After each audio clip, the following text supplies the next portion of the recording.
The following is the agenda for the regular council meeting of the Borough of Compton Lakes Mayor and Council Municipal Corporation in the County of Passaic. The meeting will begin at 7:30 p.m. on March 22nd, 2023 in the Municipal Building, 25 Lenox Avenue, Compton Lakes, consistent with the New Jersey Open Public Meetings Act. The meeting will be open for public comments and shall be in accordance with the terms and conditions of the borough's municipal code and bylaws. Please stand for a flag salute. I pledge allegiance to the flag of the United States of America and to the republic for which it stands, one nation, under God, indivisible, with liberty and justice for all. Please bless this Mayor and Council as we deliberate on the best of Compton Lakes.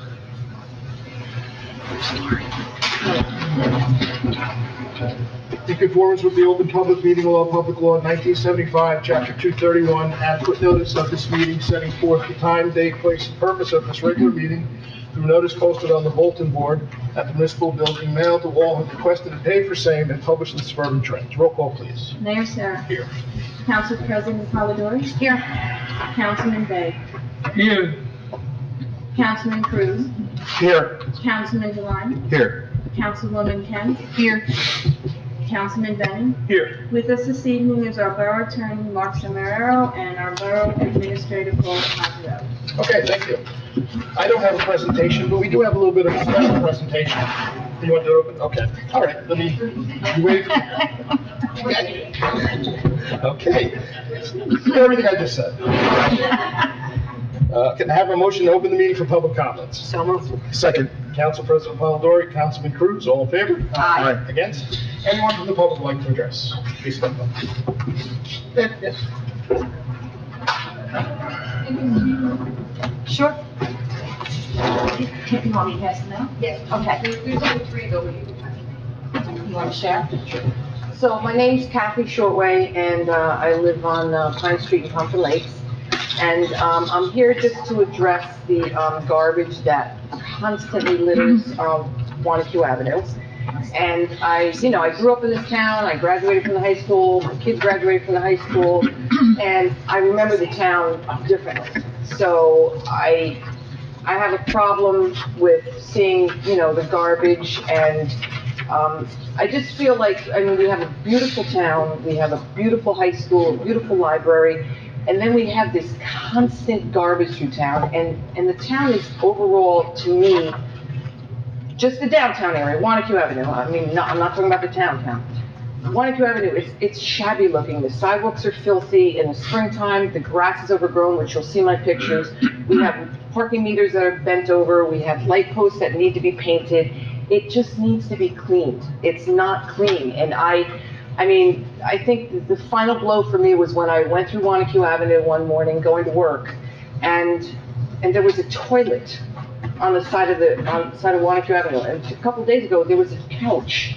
It can't continue to be this way. It's awful. We want people to come to town, and yet the town looks shabby and dirty. I'm sorry. And like I said, I love this town. I've lived here my entire life. So I'm not blaming anyone, but I just want to tell you, just in my humble opinion, if we could, like I retired from the MUN, you all know that. And I wanted a little part-time job. So I got this job. I work 2 or 3 days a week. I don't get benefits. I don't get sick time. I don't get vacation time. They pay me a decent salary. Why can't we hire someone on a part-time basis, a retiree, some guy, some man who wants to get out of the house a few hours a day, put him in one of those little trucks that I see during Compton Day, give him a weed whacker, a dust broom, and let him clean the curb lines are constantly filled with bottles, mats, leaves. It's just unkept, and that's what bothers me. So, and from the pictures, you can see what I'm talking about. And I appreciate you bringing that up. Okay. This is a major problem we're having. It's a major problem. And so, just to give you some background information, the bid does hire a landscaper that comes once a week and does blow the streets and cleans the garbage. The problem we have with the garbage, and it's a complex problem because there's tenants upstairs above. Correct. And they're allowed to put their garbage to the curb. Now, there's certain hours that they have to put their garbage just like every other resident. Correct. And it has to be in a garbage can just like every other resident. Some of those residents are not following those They're rules. not. And it's very difficult to prove which of those residents are putting the garbage down without having cameras. The police are aware of this and are gonna try to work on that a little bit. Okay. We do not go through garbage bags and look for identification. And I know exactly what you're talking about, the toilet bowl, I saw it there, it looked horrible. Horrible. You know, that resident should be caught, hopefully caught, putting that garbage there too early. Now, if it's put out at the night at 6 o'clock, he's allowed to unfortunately put it there. Mhm. Moving forward, any new building that comes into town right now, that we're trying to enforce corrals of garbage for them. The old buildings, some of the buildings that the businesses don't have any room in their back for corrals, and definitely don't have any room, and this is, as you know, 20, 30 years ago when the apartments were up there, I don't think there was any real thought put into how the garbage was going to be moved from those apartments. Right. So it's a hard thing to fix. I know the bid is well aware of it. I've spoken to Val, who's working on this. I've spoken to Paula and the DPW numerous times on this. Just so you know what we've done so far, I've set the DPW now, anytime they drive up and down the street, I don't like to announce it, but they're supposed to pick up the garbage if they see it there, not just on garbage day because it's downtown. Mhm. But some residents are abusing it. There's no question that some residents are abusing it. Yes. So we have to figure out a way to find out who those residents are, enforce our laws that tell how you put your garbage out. Right. And if we have to, find them. So we are up to that process. Now, the idea of cleaning the streets, I can bring that to the bid and see if they're willing to maybe hire someone on a Yeah. part-time basis. 2 or 3 days a week, Yeah, you it's know, not I mean, bad. listen, that's my job, 2 or 3 days a week, and I love it, you know? And maybe we could even get them to pick up the garbage. Yeah. You know, we also, and we just had an incident at the first aid squad with something just very similar, somebody dumping tires in the dumpster in the back. You know, anybody who has a big dumpster in the back, we're having issues with people dumping. It's not just downtown. The Right. downtown you see because you drive through. Right. So I do agree with you, and we are working on it, and I will bring these pictures and everything else to the bid. Good, I appreciate it. Thank you. Thanks for your time. Anyone else from public? Yes. You step in.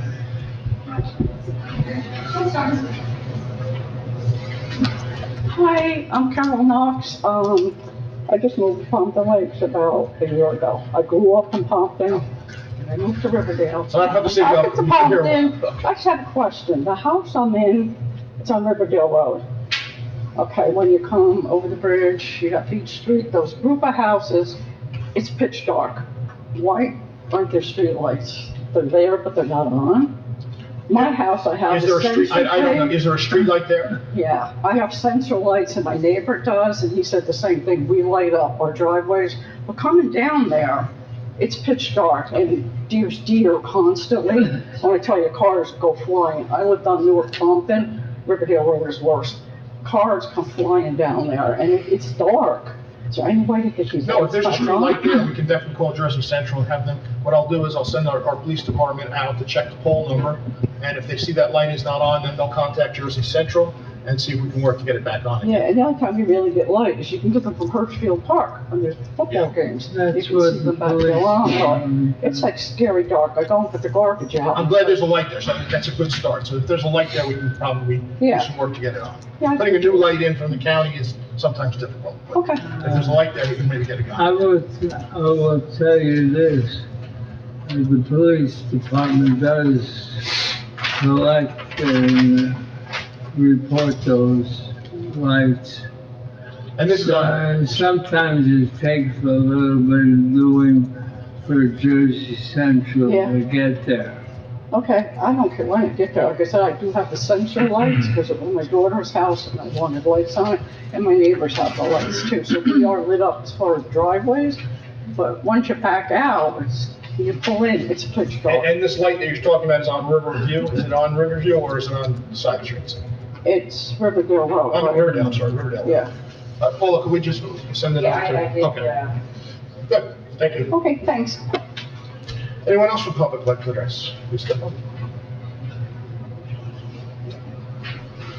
Hi, Erin Shazat, 314 Woodlawn Avenue, and I want to thank you for your comment because I want to piggyback on that. I'm here to talk about the plastic water bottle problem in town that I see you guys have every week in front of you. I run a zero waste business in town called Woodlawn Refills, and our goal is to reduce common household plastic waste by offering refillable household products such as personal care and household cleaning products. So again, we see it a lot. Hirschfield Park, I know someone came a few weeks ago, talked about the garbage in Hirschfield. I guarantee you, it's mostly water bottles.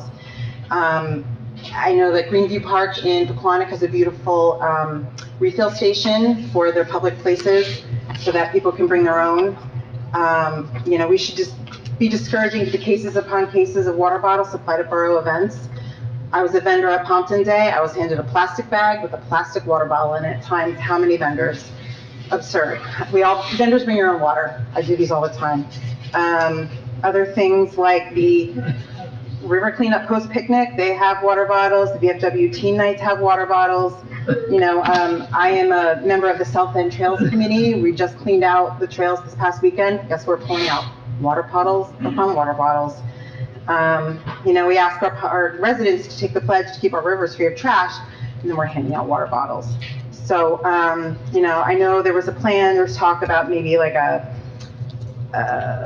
educational program along the bid to address the problem, especially at Hirschfield. But, you know, we have to supply the means to encourage the behavior of refilling because it's a lot. So I would encourage you all to bring reusables going forward and anywhere that you represent the town. And again, if we can encourage refilling stations, people BYO, the Trails Committee had an event last year where we were doing something and we did not supply anything. We had a refill station and just, again, the garbage is out of control. You see it, especially recycling day when it was windy a few weeks ago.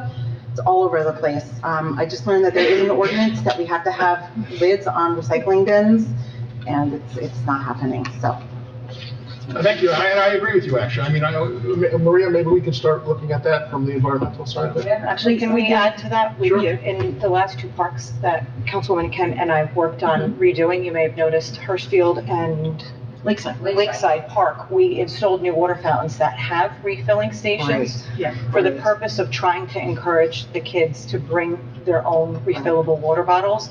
I know in my last year on the PTA, we started asking them at dances to bring with refillable water bottles so that they could fill them in the hallway instead of leaving the water bottle. It drives me crazy. Even in my house, it drives me crazy. After coaching soccer for 6 years, the one thing at the end of every practice and game was please pick up your water bottles because they're everywhere. So I get it. We're working on trying to encourage residents to use the refillable water bottles. Right, and at events or at schools, I mean, I know you guys have no say in what schools do, but, you know, at every fundraiser, every dance, parents donate water bottles, so. But the schools all have refilling stations. Yeah, they so do. You should Like encourage your someone's lovely. PTAs to work, maybe one of the fundraisers they can do is selling Cardinal water bottles. Right, exactly. And it's something we can work at, because I ran soccer for many, many years, and our biggest problem we had was just those garbage cans on the fields, all those water bottles, and then no one dumping those bottles, and then those garbage cans get blown over, and then they're just blown into the woods forever. So, it's something we'll try to work on. I agree with you, so we'll see what we can do with this. All right. Mary, See you all with refillables next time. Yeah, I just want to mention, I worked with Administrator Cosarelli. We got the PLRYO folks, we got them additional garbage cans and recyclables cans specifically for the cans that they sell at their, you know, their snack stand. So we are aware of it. I think what put us back a little bit was the COVID. Yep. And everything was a single serve because of people who are, you know, just afraid of bringing in large anything. So that kind of set us back a little bit, but I think now we're going to be moving more ahead where we started. Okay, so I do appreciate everything you're saying, and I do agree. Okay, thank you. Anyone else? Go ahead.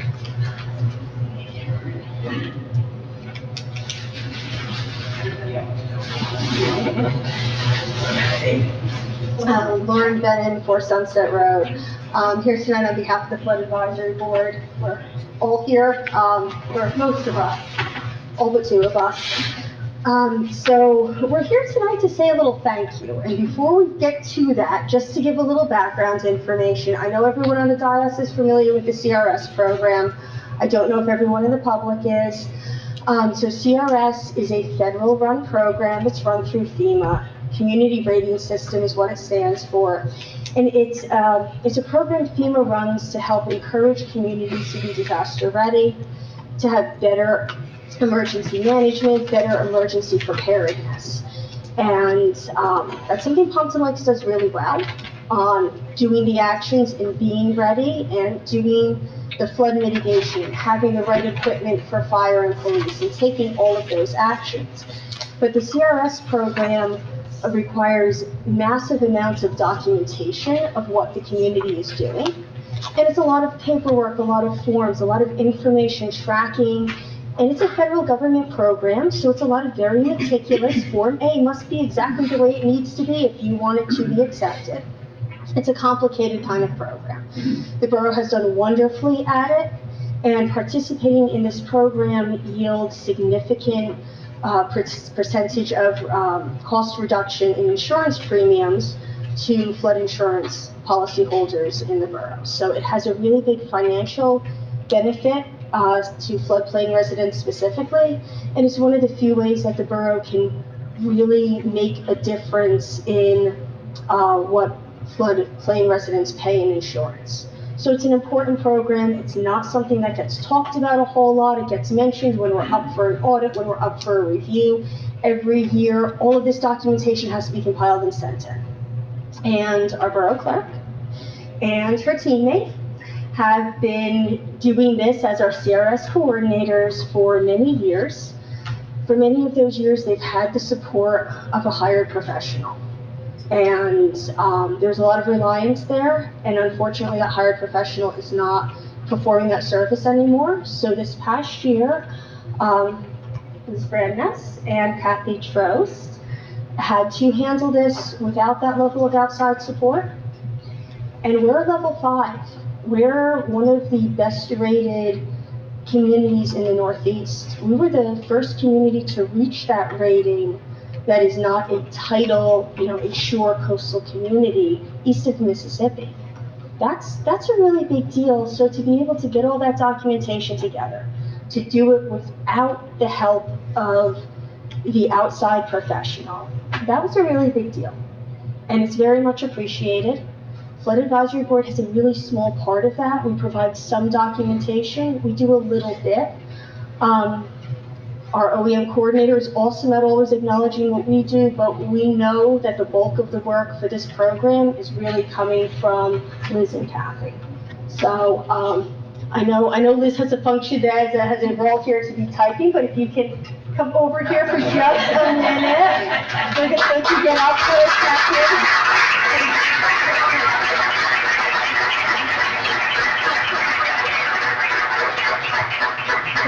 I was not there at the last meeting. My board comes this up without, and I'm very glad to be able to be part of saying thank you, and ladies have something for you.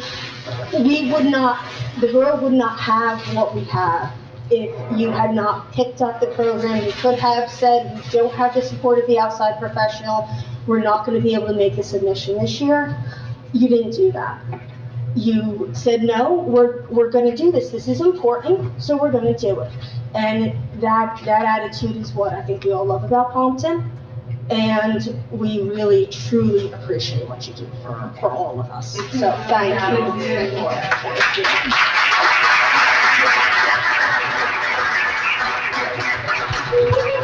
And let me just say, why we're bringing this up, I see all the work that both of them do on this, and we're not talking about a stack of paper this thick. We're talking a stack of paper this thick that has to be gone through every year. It has to be checked, and unfortunately, our professional had some issues this year, and we weren't able to rely on them, like Lauren was saying, and they picked up the slack of that work. And it's a lot of phone calls, it's a lot of following up, it's a lot of trying to get every group, because every group has to put a piece into this, and when they put their piece in, that's where all the documentation comes from. These two women are the ones chasing down the groups to get the information. And let me just say, the Flood Advisory Board does help greatly with this project too, and they're full of information, and we know we can go to you guys at any time to get important information too, and Al also is vital to this. Our police department, our fire department, all the groups are involved in this, but these two ladies put it all together to make it work, so thank you. And the mayor. They don't want to be in the picture, so I'm just going to get you two. Come on. Come on. All right, we're all in this.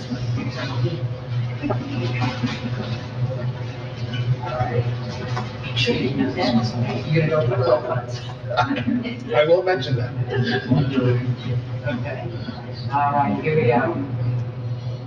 CRS 2. I don't know if there's such a rating. Yeah. Well, I think I might have the person doing that before. And I have to thank the Flood Advisory Board for putting this presentation together. They came up with the flowers and the card, so I thank you guys for putting that all together to think about that. Thank you. And the most important is our town is protected, and I will. We are. And it saves the town, and it saves the residents money at the end of the day. Yes, thank you. Anybody else like to address?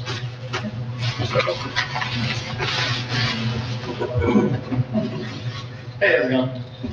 Not here representing any entity.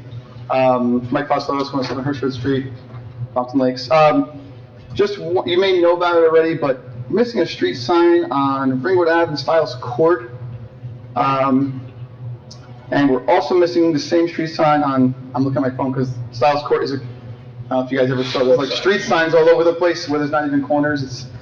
We can't change that. Where Stiles Court North meets Stiles Court West, there's also no street sign there. I only mention it, not because we're on the ambulance responding over there. Medics were confused one time. Should be using GPS anyway, but there's two entrances to Stiles Court, so it kind of, depending on where you're going, it gets a little confusing. And we just happened to notice there was some missing street signs, but not coming on behalf of the Jake spot at all. We thank you. I mean, Yeah. we should, I don't know if see it's signs, if any at some resident point. sees a sign Yeah. down, we can always contact the administration and the DPW, let us know. Yep. Before you go. Yes. I have, I live over there, so I know where it is. Yeah, the main one, Ringwood Ave and Stiles Court. Okay. And then I believe the other one is where Stiles Court North meets Stiles Court West and Stiles Court. It's the second Stiles Court on the Ringwood side, second one, right? Coming from. Yeah, it depends which way you're going. Coming toward Thatcher's, it's the first Stiles. First, okay, yeah. Yeah, that's it. That's all I got. Okay, Thanks. thank you. I'll tell you what it is. I'll send that in. Anyone else from the public like to address? Please step up. Randy Hinton, 443 Montclair Avenue. Speaking for the Shade Tree Commission, just wondered if there was any progress on the ordinance, Councilman Devine, sidewalk and curb. Last time I reported, we were going to take it as a case-by-case basis, which means we're not going to change the ordinance. Case by case basis? Yes. Okay, just want to know, tell the resident. Also, recently in the past, Clary Hugh Lane was relinquished by the borough. I'd have to go back and look, I don't remember. I remember talking about Does it. everybody, I believe that's Was it? I don't correct. remember. Was it? Yeah, I believe we vacated Clearview Lane. you vacated Clary? Yeah, and given it, I think we deeded it to the residents. That You did what? I can't, and I'm not going to speak out of turn on that, because I'm not sure what we did with that, but I do recall the borough vacating that as a street in Compton Lakes. Okay, because there was just an issue on Beach and Clary Hugh Lane with some trees that, me and Pete Lettieri will try to solve that problem through JCP&L.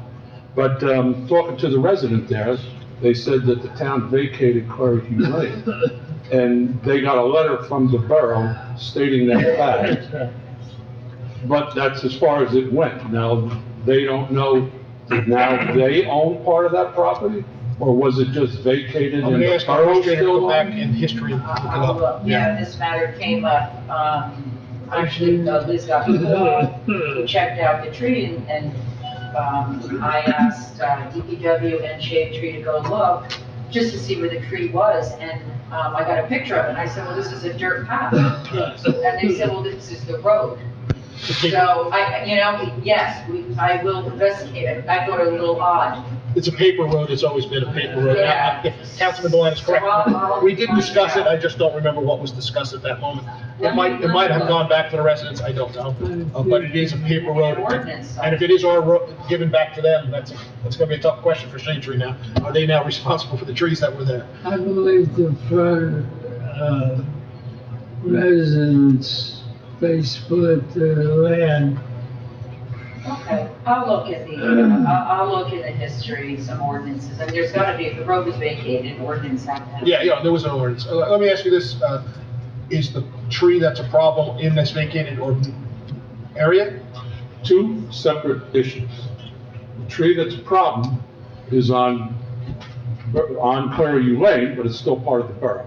not the vacated section. Okay. But the problem with the vacated section is Shade Tree planted trees there before, and there's still large trees on that section. Now, do those property owners, there's 4 property owners, do they own part of the vacated land? I shall have to find out, I don't know. Or is Shade Tree still responsible for those trees? Let's find the answer, I don't have the answer. That's a big walking path, everybody knows, a lot of people walk their dogs up there, so the residents were concerned, are we now responsible if somebody gets hurt I'll on have that? to get that answer. So the letter that came from the borough, I guess through our attorney, said that the property was vacated, but it left the people hanging as to, okay, now is it their responsibility? Do they maintain it? Can they put their fence out farther? There's a lot of questions that the residents have. Well, the residents can, let the residents know, they can always call our administrator. I told the residents that, I said the meeting was tonight, they could come tonight, but the one resident I talked to couldn't make it. All right, so we'll get an answer. There was no letter from my. No, it was pre. No, this is. Yeah, so this is a couple of years ago. Yes, it was a while ago, yeah. But we'll have to pull it out and get a verification of what it actually meant. But the resident I talked to was left hanging, had no idea if they own it now, or they are responsible for insurance on it. Yeah, I can't Does the answer that. borough still maintain it? So this is something that needs to be looked at. We'll look at it. All right, thank you. Thank you. Anyone else from the public like to address? Seeing no one, can I have a motion to close the public session? So moved. Councilman Devine, Council President Polidori, all in favor? Aye. Against? Approval of minutes, motion to approve the following minutes, regular meeting minutes, March 8th, 2023. Can I have a motion? So moved. Councilman Bay, Councilman Devine, all in favor? Aye. Against? Authorizing bills and claims, resolution 2391, resolution authorizing payment of bills in the amount of $4,276,894.84. Motion to approve the following bill list as stated below. So moved. Councilman Devine, Councilman Bennett, all in favor? Aye. Against? Consent agenda, anybody need anything removed? None? Okay, Liz, whenever you're ready. Whereas the mayor and council of the borough of Compton Lakes have reviewed the consent agenda consisting of various proposed resolutions, whereas the mayor and council of the borough of Compton Lakes does not desire to remove resolutions for individual action from that agenda. Now therefore be it resolved the following resolutions on the consent agenda are hereby approved. Resolution 23-92 through 23-98. Motion to approve the resolutions. So moved. Second. Councilman Bay, Councilman Cruz, all in favor? Aye. Against? First readings. Ordinance will be read for second reading and final adoption on April 12th. Ordinance 23-11, an ordinance authorizing the execution and recording of the encroachment easement agreement with 525 Wanacue Ave Associates LLC. Okay, can I have a motion to introduce? So moved. Councilman Devine, on ordinance 2311, I'm sorry, interruption. Councilman Devine, can I have a second? Second. Councilman Bennett, roll call, please. Councilman Bay, Yes. Councilman Cruz, Yes. Councilman Deline, Yes. Councilwoman Kent, Yes. Councilwoman Polidori, Yes. Councilman Bennett. Yes. Ordinance 23-12, an ordinance authorizing the execution and recording of the access easement agreement for ingress egress with 525 Wanacue Avenue Associates.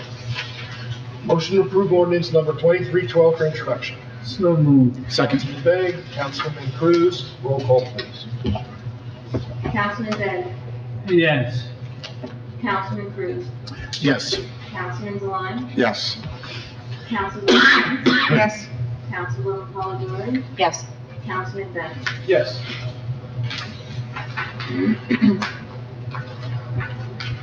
Ordinance 23-13, an ordinance of the Borough of Compton Lake, State of New Jersey, to amend and supplement Chapter 14 entitled Refuse and Recycling, Article 2 of the Municipal Code of the Borough of Compton Lake. Motion to approve ordinance 2313 for introduction. So moved. Council President Polidori, Second. Councilman Devine, roll call, please. Councilman Bay, Yes. Councilman Cruz, Yes. Councilman Deline, Yes. Councilwoman Kent, Yes. Councilwoman Polidori, Yes. Councilman Bennett. Yes. Okay. Okay, thank you. Okay, under my report, I first have an appointment to appoint Alexa Reed as Commissioner to the Shade Tree Commission to fill an unexpired term 12/31/25. So I moved. don't need any votes on that, just a motion. Yeah, She's not here today. just an appointment. Okay, under my report, I attended the emergency seminar put on by our OEM director, Al Evangelista. He puts it on every year.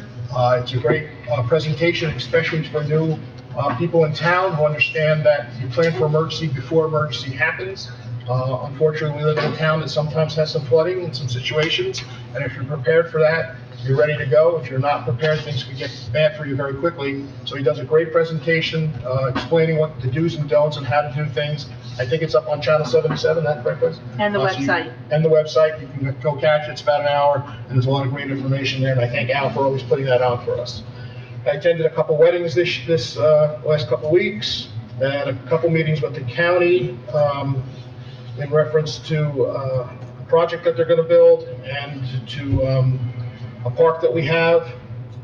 Attended the planning board meeting last night.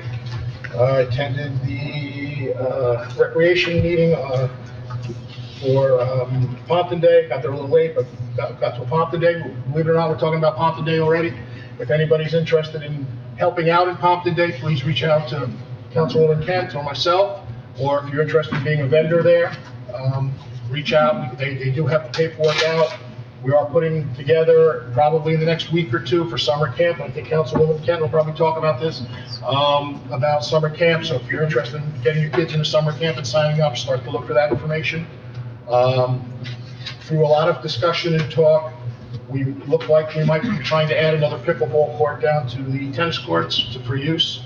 It seems to be very popular. A lot of groups are using it. I've talked to the school, I've talked to our DPW, and it seems like we can make it happen, and that's a good thing, because it seems like it's a very popular sport going on right now. We do have indoor pickleball going on right now on Saturday, since we'll walk in.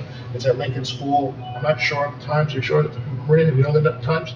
There's a flyer on Yeah. that, yes. So if you're interested in playing on Saturdays indoors right now, it's just pay per day, you go down there and pick up games. I went down one time, had a lot of fun. There were some very good pickleball players. It was just the day back. Here, it's from 9 a.m. to 11, April 1st through April 29th. Okay. And let me see what else I got there. And that is my report. Council President Paolori. Thank you.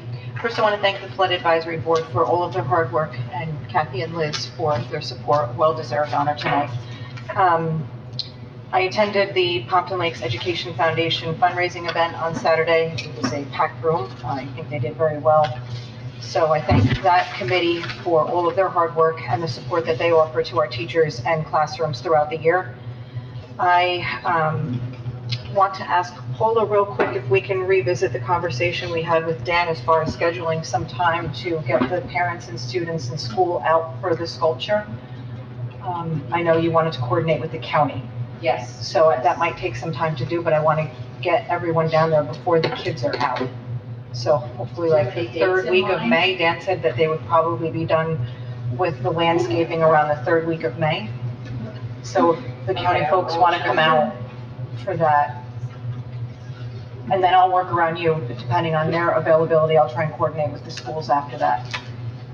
So maybe, 4 o'clock in the afternoon. And Rotary has a few fundraising events coming up and a student achievement lunch this week. One of the events they'll be announcing shortly is going to be in part fundraising efforts for our fire department. So when we release that information on social media, hopefully everyone can attend. I also want to thank our borough administrator for expediting so quickly this request to have an ordinance put in place for the recycling for the seniors and disabled individuals, to help be a little more accommodative with that. It was important, and that was done so quickly, so thank you for that. And also our borough attorney, we were in receipt today of the first draft of the transparency ordinance, so thank you for that as well. And that is my report. Okay, thank you. Councilman Bay. I received the Pompton Lakes Fire Department report from Fire Prevention Chief John Keating. He reports 37 alarms for the month of February and 63 alarms for the year. I received the Pompton Lakes Police Department report for the month of 2023 February from Chief Derek Clark. There were 2,208 calls for service for the month of February. There were 495 motor vehicle stops, 348 summonses issued, 2 DWI arrests, 22 motor vehicle accidents investigated, 46 ambulance requests, 9 alarm conditions burglary, 4 alarm conditions fire, 2 burglaries, 3 thefts, no sexual assaults, no aggravated assaults, 9 domestic violence calls were investigated. The Detective Bureau investigated 9 complaints, served 0 summonses, 0 warrants. They conducted backgrounds for gun permits, 16, 3 carrying permits, and 11 background checks for the military and police agencies. They reviewed 3 raffle and no bingo applications. And that's my report. Thank you.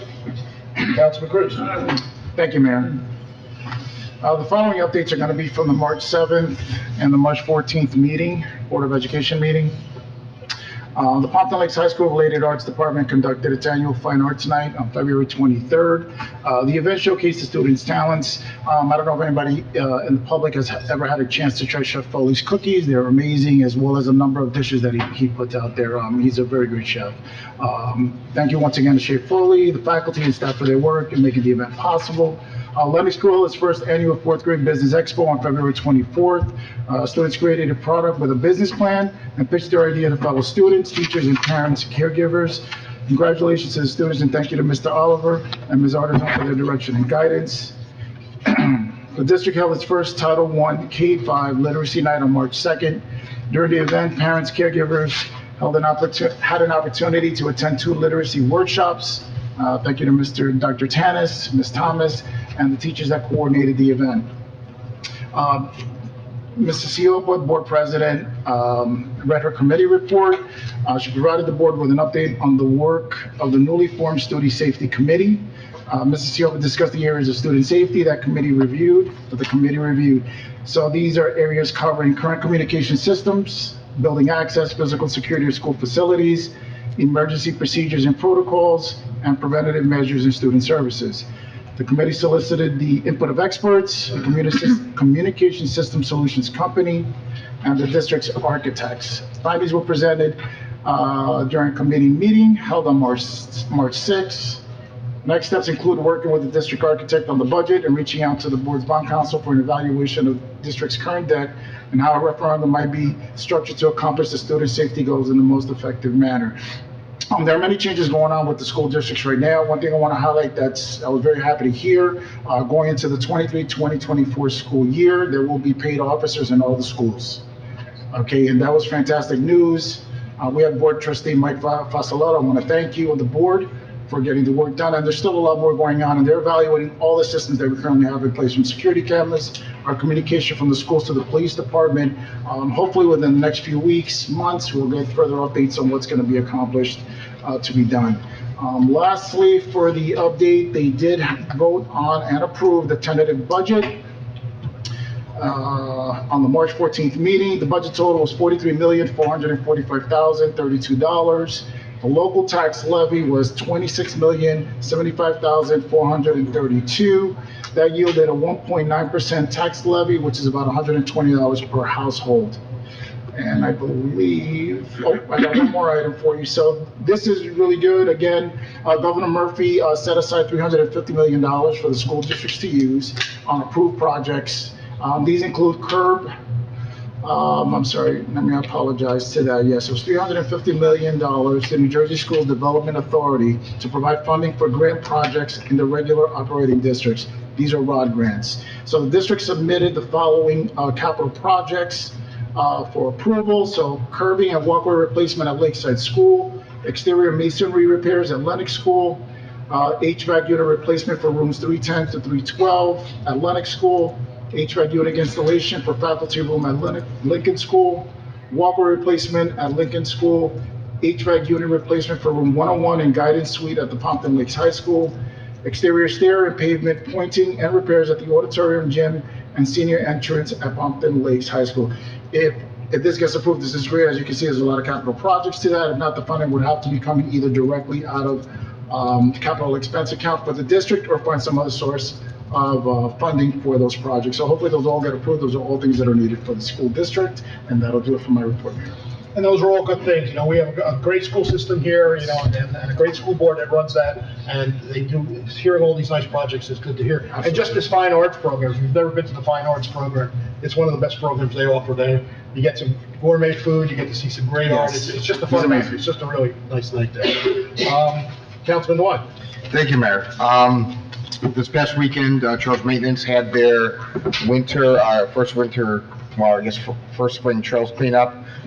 Overall, we had 20 volunteers in attendance. Councilman Bennon attended, members of the Columbia Bank who continue to be very involved in the community, members of the High School Environmental Club, and a number of Girl Scouts and other children of our great volunteers.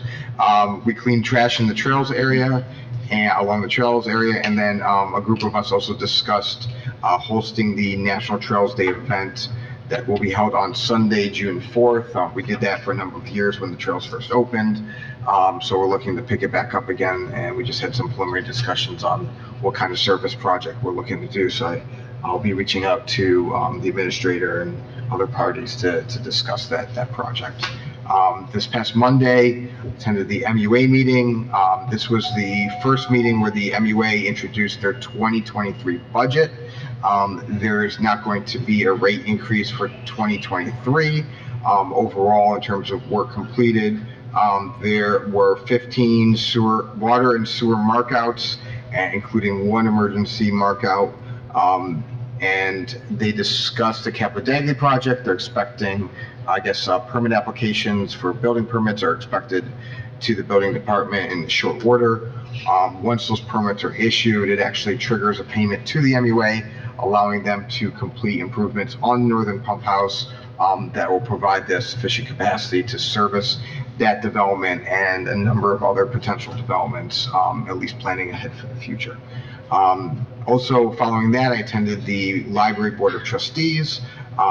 So far, circulation continues to grow. Grew from in February from January this year. So people continue to use the library. If you haven't been there, the extension with the new bathroom looks phenomenal. Looks like just another part of the library. The spring story time will be beginning in April. They just wrapped up the winter story time. Again, it's another great opportunity available for our younger residents to utilize during that time. Let's see, they discussed some of the bid events that were passed on to them. Again, the summer concert series. Sounds like there might be another summer concert around Memorial Day weekend. So they're just discussing that. Council President Polidori was approved to hold a series of financial literacy workshops at the library coming this April. These workshops will be geared towards children's ages 10 to 15 and will be held on Wednesdays from 4 to 5 p.m. There was also a request to hold a Pride event this June at the library. Library just wanted to do a little bit more due diligence before considering that event. and, while considering that event. And then the library is also receiving 2 large multimedia monitors from the Women's Club. One's going to be put upstairs, and one's going to be put downstairs, and allowing them to show some of the ongoing program that they've got and things like that. And that concludes my report, Mayor. That's great news from the Women's Club. I think that's needed, so people know when they go into the library, what events they have there. So that's nice to see. Councilwoman Kent. Thank you, Mayor. Thank you. Okay, so we have a superintendent's report. Just to remind everybody, it's spring, so on April 13th and 14th, calendars are going to change. Your garbage may or may not be picked up, so just check your calendars for garbage pickup. They're going to start picking up spring litter, sticks, leaves, and stuff like that. I also attended the emergency awareness seminar under the direction of Al Evangelista, and I do believe it's on Channel 7 already, and he did a great job with that. We're very grateful to have Al. I attended the Environmental Protection Committee meeting, and again, we discussed at length the river cleanup, which is again scheduled for Sunday, May 7th. We also discussed the impact of deer population on the local forested areas and homeowners' landscapes. So there's going to be some people really want to talk about the deer and how to possibly handle the deer issues in Pompton. So the EPC is probably going to take a look at that probably in the fall. As far as the Rec Commission, again, a full project here. The upcoming Easter egg hunt is going to be this Saturday at Hirschfield Park. That's March 25th. Can I just jump in there, Maria? Oh, yeah, sure. I was talking to our director, it's looking like bad weather for Saturday. Yeah. So if you're interested in going that, please check social media or our town page where it might be moved to Sunday. Yes, there is a rain date, right? So check. And that will be both, whatever day it is, it'll be at 2 o'clock. And all the children are welcome to attend. There's lots and lots of candy that I heard that was purchased. And that the Easter Bunny is bringing with them, and so bring your cameras. It's a lot of fun. There are other recreation events that I just want to make mention of. We have the Pompton Lakes Get Fit class, and again, there's a number of classes that are going to be handled. And there's a really nice thing, if you're really not sure if you want to do this or not, there's a $5 drop-in fee. So if you don't want to sign up for a whole $55 class session, you can just come for $5 and try it, see if you like it, which I think is a real nice option. We also have pickleball, and that seems to be a very popular sport, as Mayor said earlier. There's a new session now starting April 1st through April 29th at 9 o'clock to 11. And again, there's a drop-in fee of $15 or $40 per person. If you're not sure if you like pickleball, come and try it. We have field hockey clinic. Again, that's from March 27th to the 31st. Do you have any people interested in that? And we are hiring for summer camp. So if any of your high school students want to get a nice little job, then you can apply through the borough or contact Karen Murphy, the director. We don't have any information on the summer camp for prices yet, I don't believe. Prices are staying the same, I think. They're in the resolution. Oh, they are? Okay. They're the same. Oh, they're all the same. Okay, good. I'm sorry, I didn't know that. So we don't have a flyer on that yet that I can see. So there will, the resolution. There will be, yeah, once we pass that resolution, there'll be a flyer about how much the summer camp will be, and that's for all the children, I think it's preschool to 6th grade. Okay. Oh, where's my, okay. The Pompton Day Committee, Mayor mentioned that, and Karen, they are looking for people to help out.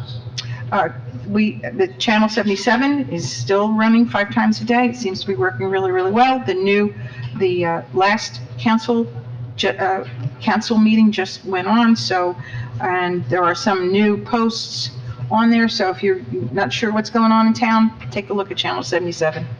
I've been working with Administrator Cosarelli on 2 proposals for the lake treatment for Pompton Lakes and for Twin Lake, and we're going to be working together on selecting a vendor on that. I want to thank again, our Borough Administrator Paula and the grant writers. I mentioned a couple months ago that there was a $19 million grant from the state of New Jersey.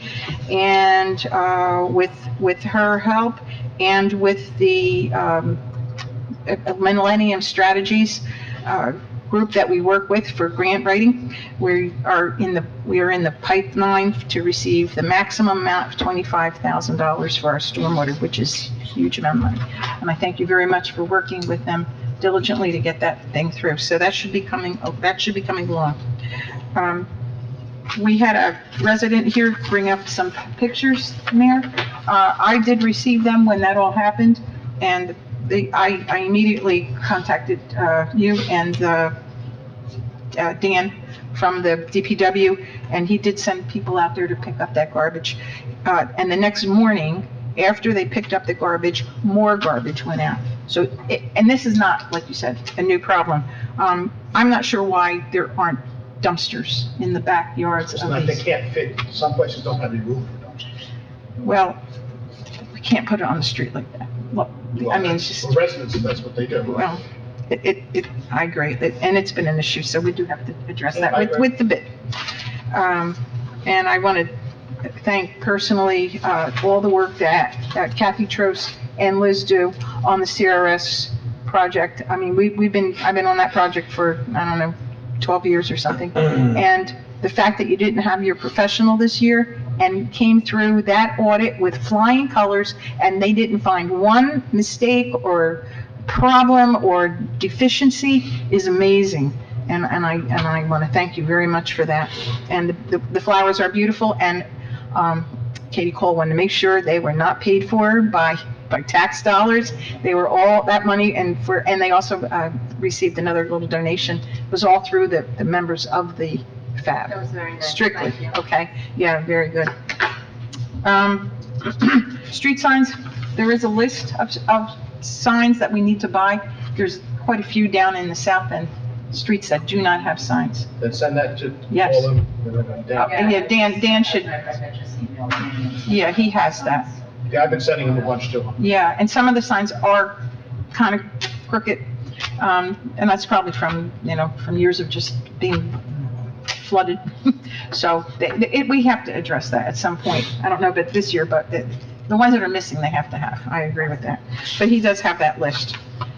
And that's my report. Thank you. Okay, thank you. Councilman Bennett. Thank you, Mayor. I also want to echo everybody's congratulations and thank you to Liz and Kathy for your well-deserved recognition on the CRS work this year. Thank you also to Flood Advisory Board for your continued efforts to keep our community flood-free. Thank you, Al, for providing the great information. Every year he provides that information, and it's good information, like having a go bag ready, because you never know when you might need to be evacuated, not just from flooding. We're near interstates. We have a freight train that runs through our town. We had a recent situation in Ohio where folks had to be evacuated at a moment's notice. So information like that Al provides is very timely and useful. Last night, the planning board met and swore in the newest member. I see him sitting in the audience here. Congratulations, Paul Bobie, for alternate 3 member. I started on the planning board many years ago, 2013 as an alternate. So thank you for serving our community. Trails maintenance, as Councilman Deline mentioned, we had quite a few volunteers, and there were quite a few bags of trash that were collected throughout the morning. The next 2 are Saturday, May 13th, and Sunday, May 21st. We meet in the back of Willow Field at 10 a.m. I'd also thank the residents that came here tonight and brought up issues, but also provided potential solutions. Pompton Informed is holding our community dinner tomorrow night, Thursday, March 23rd, starting at 5:30, 7:30. Everybody's welcome to join us. Fish and Chips dinner, March 26th, 4:30, 6:30. And lastly, the karate dojo that my family and I attend this weekend, everybody's testing. A bunch of folks are testing for their next level belt, and my wife, my 2 daughters are testing for next level brown belt, and my oldest daughter is testing for junior black belt, so I wish them luck. Nice. And that is my report. Thank you. Professional report. You have any report? As Council President had indicated, I did circulate a copy of the draft for the broadcasting or transparency ordinance. We also had completed, but I had technical difficulties and I couldn't get it to pull up today, but it is done, the ordinance relative to the redevelopment agency that was suggested. So I'll make sure that we get that out either tonight or tomorrow morning. Other than that, we have closed session to discuss a couple open items, but You're bringing it up, or you're bringing it up to closed session? yeah, sure. He's asking for closed session. Yes, okay. Okay, thank you. Okay. Administrator's report. Thank you, Mayor. So the timing of all the CRS discussion is very perfect because I just was on the phone with a retired DEP employee who actually wrote the flood storm ordinance that we're going to be adopting next month. And I've been talking to her, interviewing her about being our next CRS professional. So we're working with that.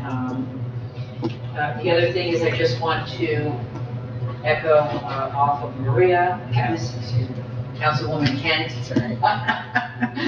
Councilwoman Kent, that, the $25,000. So that was also in conjunction of our engineer. So that will help us with get monies in terms of being compliant with the MS4 and some other requirements that we have to do. We have to meet outlaws, GIS mapping and whatnot. So that money will help offset that. In terms of flooding, I did have a discussion with this individual I spoke to with regard to the CRS regarding, and I don't know if anyone's still here from the flood advisory with regard to the Dawes Highway Bridge in terms of what the desires of the borough are, and she feels as though that might be able to be worked out and give you the name of an expert that might be able to help with some of the hydrology. So just for the public's concern, it's been brought to our attention that they're replacing the Dawes Highway Bridge, and they're going to replace it exactly as it is. And we've asked for many years to open up openings on top of the bridge so water could flow over the bridge and stop flooding our neighborhoods. There seems to be an issue with the DEP with us doing that. They consider that us sending more volume of water down the river, flooding downtown, other towns down below us. So we're going to have a communication with them to see if we can fix that. Yes, so I'm hoping to connect with this professional that has done these type of studies in order to possibly integrate what we need once that bridge is reconstructed. You just keep trying, right? You keep trying and you keep looking for options, so that's what I'm doing. Right now, we're just in the middle of doing coalition budget. Just finished working with the bid, with their budget and our budget, of course. So capital-wise, our budget is going to consist of this year, first phase of Herschel Park, which is the replacement of the building and the bathroom. The second half of Lincoln Ave, Ackerman, and I just got word from CDBG that Herschel Park, it looks like hopefully it's very premature. We get $100,000 for that. So that in conjunction with Lakeside, we can do 2 CDB projects at once, and then, that's really what's ideal. The county wants us to spend the money quickly. And that's pretty much.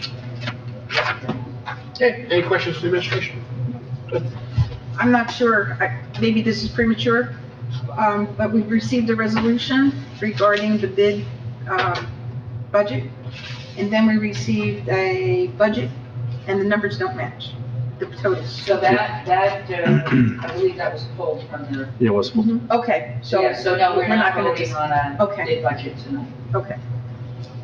Any other questions? Concerns? Okay, thank you. Okay, can I have a motion to open the meeting for public comments? So moved. Second, Councilman Devine, who was down here. Council President Paul. All in favor? Aye. Yes, anyone from the public like to address? Please step up.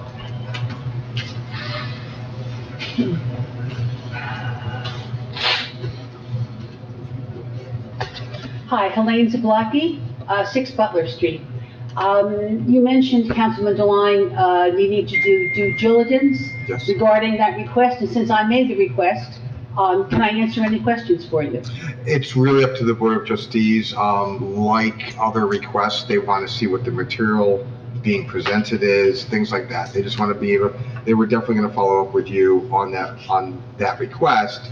They're very conscious about, knowing what is being presented on their ground, so they're probably just going to ask to see examples of what's giving out and things like that.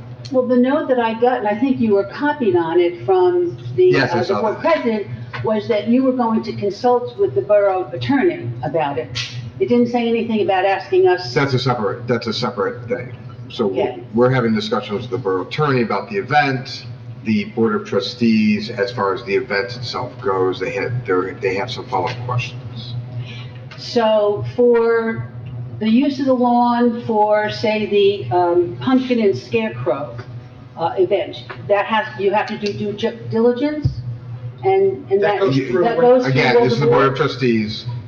Those are questions you should pose to the Board of Trustees. They I'm were not the one posting making out, the the decision. bid speaks with the board about can they have these events. Okay, I just want to make my position clear. I did request it through the board, and the Board of Trustees president said that, that Councilman Deline would talk to the borough attorney. Nobody said anything about due diligence. So if there's some question that I can answer, that's why I thought I What would I do think it Councilman tonight. Deline is saying is, I think the board might have some questions, which they're gonna ask you, not us, because that would be between you and the board of what you want. We don't know what those questions are, they didn't talk to us about it. We'll Okay, talk that about- wasn't clear to me. I wasn't there, so I don't know, is that what you're saying, basically? Yes. Okay, you know the email that I'm talking about? I do, yes. Where she said that you were going to talk about it. And I'm just wondering if every event that happens on the lawn goes through this process. The concerts, the Mother's Day paint and plant. Yes, they The do. Friends of the Library using the lawn for outside movies, they go through this process. They get approvals from the board, the library board, yes. Right. And that's discussed, I'm assuming, at their meetings, I don't know that, but I'm assuming it is. Okay. Because the policy that Mrs. Keating sent to me, that outlines what the criteria was for using the lawn, aligned with everything that I had provided her.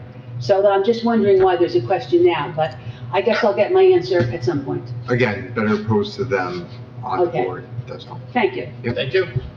Anyone else? Please step up.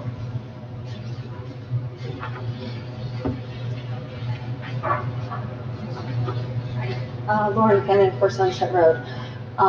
First of all, thank you for following up on the Dulles Highway Bridge. Fantastic, because this has been something we've been chasing for over a decade now. But I just want to clarify on behalf of the board, one of our flood advisory board, one of the concerns with that bridge is not just the higher sides on the bridge, because the higher sides on the bridge has been a perpetual concern on the bridge on Hamburg Turnpike. And Al Evangelist has spoken about that quite a few times. One of the concerns on the Dulles Highway Bridge is that the abutments for the bridge come into the channel, and it creates a pinch point in the channel. So especially with the velocities that happen after the dam being online, when the water comes around the bend by Mathis Ave and down towards that bridge, those abutments being in and constricting the river at that point is a jump point for it. And, once it's deflected out of channel and onto Dulles Highway, then it just creates an issue with allowing water into the neighborhood so much faster. So that was really one of the main concerns we had, was the location of those abutments. And I know that's a really tough thing to get changed. Yeah, they don't want to change that. No, DP does not want that changed, but I greatly appreciate that we are still pushing to have that change considered, because it's a lot easier for any agency to say, no, keep it the way it is, because that's the way it is and we know what happens with it, as opposed to going through the engineering to see what would be predicted to happen, modeled to happen if they change it. So that's really one of the main concerns at that point. And the more that can be stressed, we may not get another crack at that bridge for another 20 or 40 or 50 years. So I discussed about, she said, it sounds like you're interested in opening the culvert. Right. Yes, And I said, that's yes, exactly it. exactly. Okay, good. I just wanted to make sure that we Yeah. were all seeing the same problem. So what happened, we met with the engineer, the county engineer, and he was the one that was like kind of negative about the whole thing. And then Paula reached out to some other people to see if we can get a better, we might have to have an engineer look at it from our end compared to what their engineer's saying. But, he's just quoting what the DEP told him, so. Yeah, no, and it makes sense. I mean, we're asking for something that makes this project bigger and more complicated and possibly a little bit harder. So I understand the pushback. I'm not at all surprised on that. I appreciate your persistence. So, thank you. Thank you. Anyone else from the public like to address? Step up. Dennis Gilbert, 158 Outside Drive, Pumpkin Lakes. I don't know, I guess, Bobby, since you mentioned it, the cops in the schools, would those be full-time police officers, or are you going to class 3s? Full-time from my understanding. No, they didn't make that decision. They didn't make that decision yet? They're still, that's the one thing they're discussing right now, Okay. how they're gonna do it. But I don't know if anybody knows, because there was a shooting in Denver, I believe, today. Oh, I didn't even know. Brought a gun to school and shot some administrators. Yeah, it's unfortunate. That's all too common now. It's good to get a step ahead of this.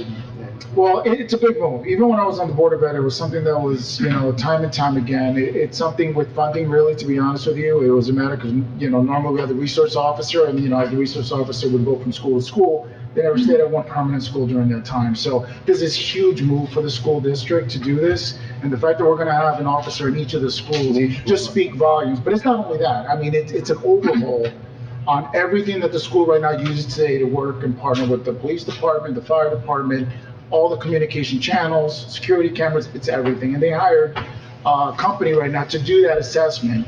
And hopefully, again, in stages, these will be deployed. Obviously, these are not cheap items that we're talking about in services. So as funding becomes more available through grants and other ways of obviously obtaining funds for this, they'll be deploying more and more. So gradually, they will all be in place.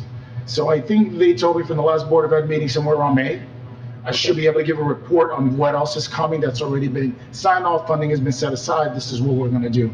So it's a complete overhaul. I mean, it's amazing the work that they put together with this new committee that they formed, and it's strictly targeting those areas. And I can say, I've had some meetings with the superintendent over it, and I think the board has done some good work on trying to, just what Bobby was saying, bring all this information in, figure it out how they do it. I think the last sticking point is just what you brought up. Are they hiring outside for security, or are they bringing in specials? They still haven't made that decision yet, so which way they're gonna go. Okay. Thank you for that. No, I'm looking forward to the next report to give you guys, because like I said, there's a lot of great things going on with the schools.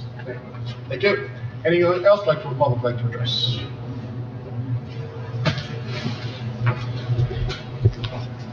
Randy Hinton, 443 Montclair Avenue. Speaking for the Shade Tree Commission again. Not to bring up a dead horse, Councilman Deline, but you just said on redoing that ordinance, you were going to go on a case-by-case basis. Right. Either the town is responsible or the homeowner is responsible for the curb. It can't be a case-by-case basis, especially if the town is responsible for the curb damage due to the town tree. Okay, well, let's put it this way. The town I work in, okay, is same place that the homeowner is responsible for the maintenance of the curb. And yes, the trees upheave the curbing there too. However, the town has also determined that the benefits related to having trees in the front yard within the public right-of-way exceeds the potential damage related to the curb that the homeowner is responsible for, or the sidewalks are responsible for. In case-by-case basis, in instances where we happen to be doing street paving projects, and we have to do curb repair, or there's an obvious need to repair the curb, the town uses its judgment whether to use public funds to repair that particular area of curb. What it's not going to be doing is it's not going to be chasing every single heaved curbing along every single Pompton Lake street. And that's why I'm saying it's a case-by-case basis. Okay, just because I have to be clear when I talk to the homeowner, because this was brought up to me by our administrator in this ordinance. So I have to be clear when I talk to the homeowner. Right now, the ordinance doesn't say case-by-case basis.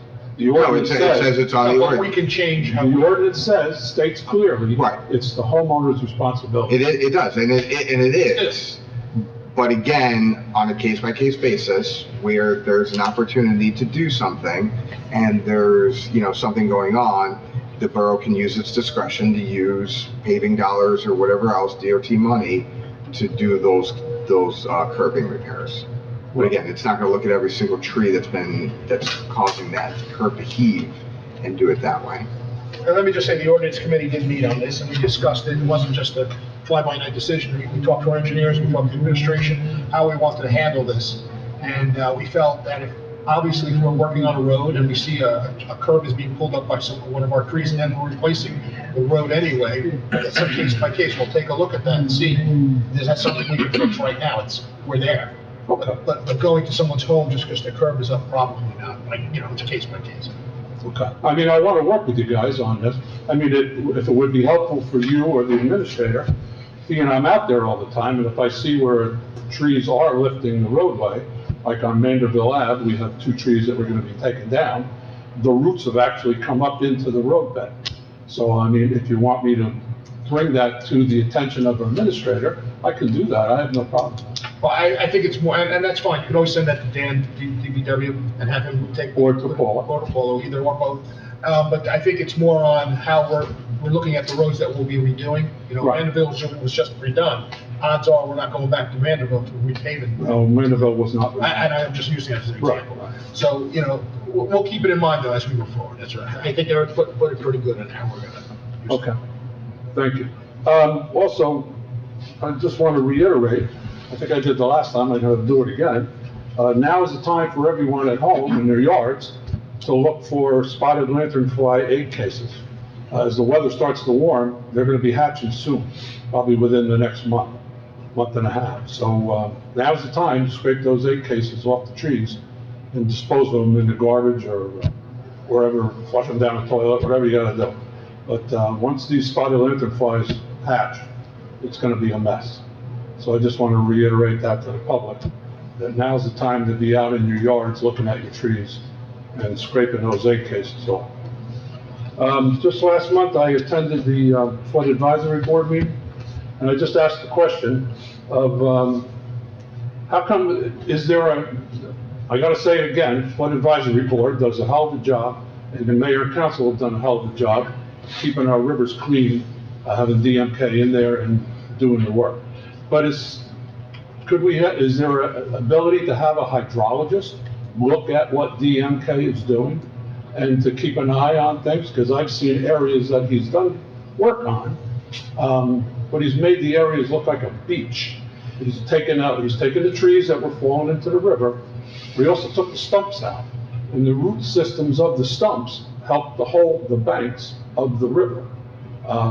Is there any chance we could have? I can't answer that now. I'd have Dan take a look at that. I'll work with you.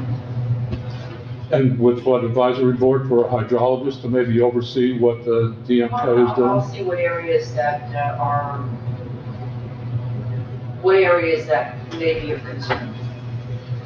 Okay, you'll work with Dan with that. Okay, and if I come across something, I'll let you know. Okay. Okay, very good. Thank you. Thank you. Anyone else from the public like to address? Seeing no one, can I have a motion to close the public session? So moved. Councilman Bennett, Councilman Devine, all in favor? Aye. Against? Privilege of the floor. Anybody have privilege of the floor? Yeah, go ahead. Go ahead, Maria. Ladies first. Okay, thank you. All right. 2 things, Mayor. We talked a little bit about vacated land and trees that were planted by the town. I think Randy mentioned that.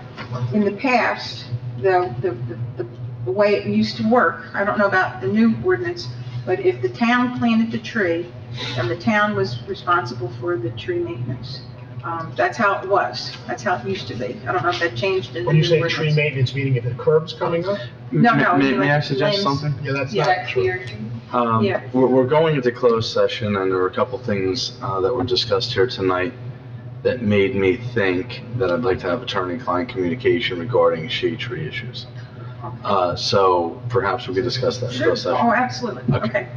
And then my other thing is to the administrator, is my understanding that the new criteria for when they are spending grant monies is, for the projects, sustainability and resilience.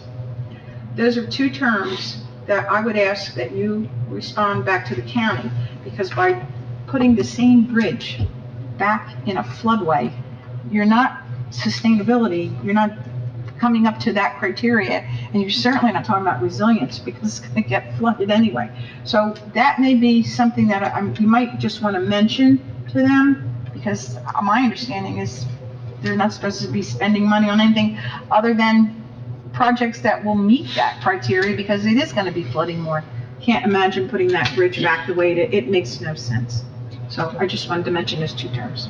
Absolutely. I mean, and that's the reason why I asked for this information during my conversation, because I know this person's knowledge, education, and experience with these types of things, and we have to open up every door possible, until we get a satisfying answer rather than DEP says no. And I think all of you agree. Yep. That we'd like to have more information and some backup for that. Okay. Thank you. Yeah, just real quick, I guess some points of fact. I went back to my emails. The discussion on Clearview Lane took place on September 1st, 2021, and March 9th, 2022. Both were done by Kevin in his professional report.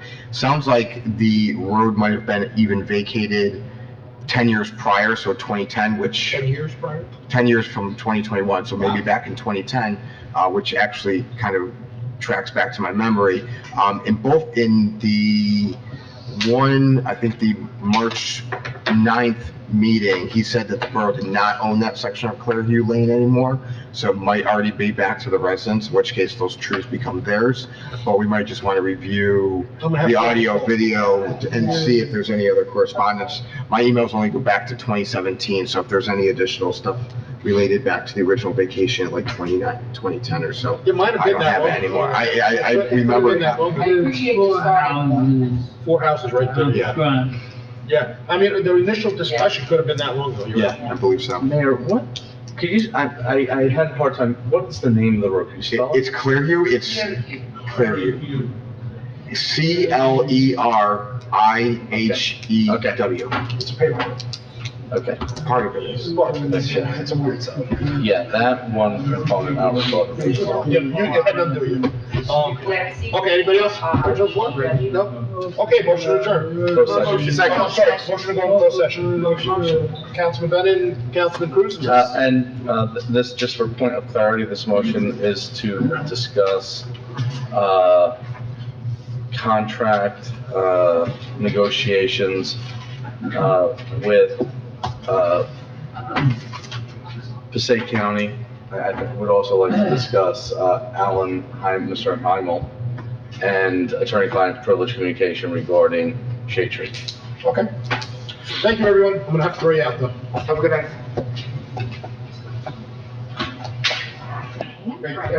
Okay, we're recording. In closed session, we discussed, what do you want to call it? Client privilege? Yeah, attorney-client privilege communication regarding shade trees. Negotiations regarding, do you know the lot and block? Yeah, block 7700, lot 1. Block 7700. That's block Mr. one. Heimels' property. And negotiations regarding County project. the county project at the recycling center. Okay, motion to adjourn. Second, President Palmore, Councilman Cruz. Yes. Thank you.